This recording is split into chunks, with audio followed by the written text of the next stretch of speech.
저희 지역에는 예전에 그 성동구치소 이전 부지가 있어요. 네. 그 이전 부지에 대해서 이제 어떻게 개발할 것인가에 대한 주민들의 또 요구가 있고, 서울시에서 하는 사업이 주민들하고의 그 보이지 않는 갈등이 있기 때문에 그 갈등을 좀 해소를 하고 주민들이 원하는 대로 그 사업을 해결하는데 주요 과제를 해결하는데 중점을 맞춰서 일하고 있습니다.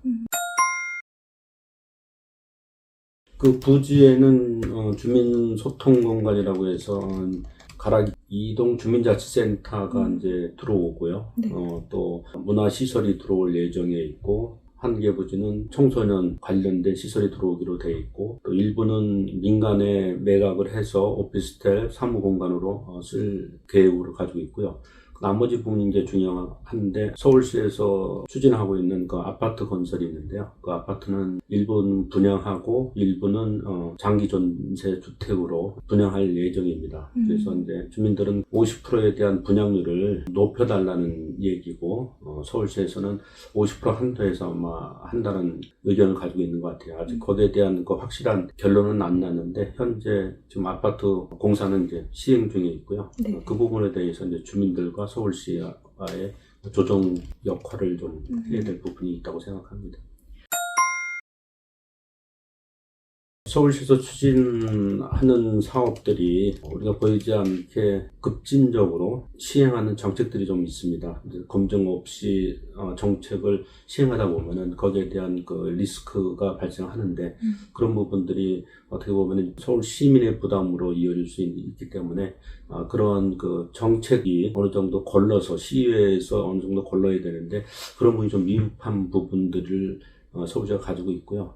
대표적인 게 이제 남산 곤돌라 사업 같은 거, 또 한강 버스, 그런 사업들이 서울시에서 적극적으로 추진하는 건 좋은데, 거기에 대한 검증이나 체계적인 사전 검증이 좀 부족했다는 부분이 예를 들 수 있습니다. 좀 더 의회에서 검증을 철저하게 거쳐서 리스크가 없는 사업이 될 수 있도록 서울시의회가 책임지고 할 부분이라고 생각합니다.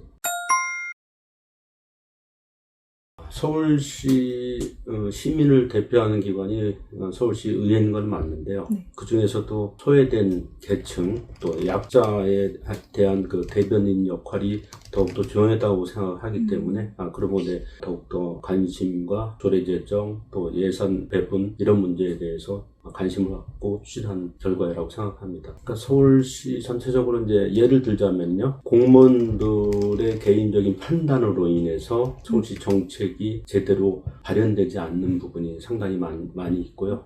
그런 예로 무상급식이 시행된 지가 한 15년 정도 됐지 않았습니까? 네. 그런데도 불구하고 재작년까지만 해도 무상급식을 받지 못하는 학생들이 있다는 거 상상하시겠습니까?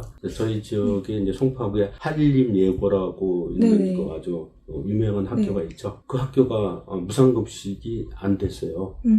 그래서 교장 선생님하고 학부모님들이 저를 찾아오셔서 우리 학교는 무상급식이 안 됩니다라고 얘기해서, 아니 이게 무슨 소리입니까? 그랬더니 서울시와 교육청에서 예산을 안 줍니다. 이게 말이 안 되는 사실입니다. 제가 반드시 해결하겠습니다 하고 알아본 결과, 학교법에 의해서 설립된 학교하고 평생교육법에 의해서 설립된 학교가 두 가지가 있는데, 네. 서울시에서는 학교법에 의해서 설립된 학교만 지원해주는 사안이 돼 있는데요.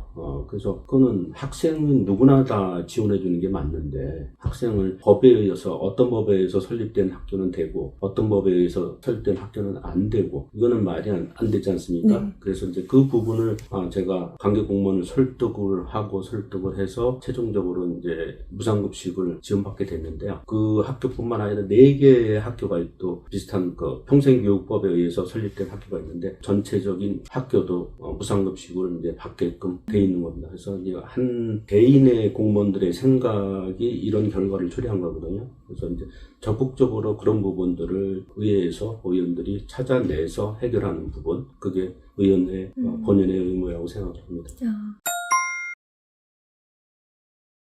가장 중요한 게 공정성이죠. 그 다음에 누가 봐도 공정하고 객관성 있게 사업을 추진해야 되는데 그런 부분이 무너지면은 사업의 실효성이나 모두가 인정하지 않는 결과를 초래할 수 있기 때문에 네. 공정과 상식이라고 생각합니다. 상식선에서 모든 것들이 이루어져야 되는데 공정하지 않고 상식을 무너뜨린 정책은 네. 모두가 실패한다고 생각을 하고 그게 바로 또 서울시 의회가 마땅히 추진해야 될 의무라고 생각합니다.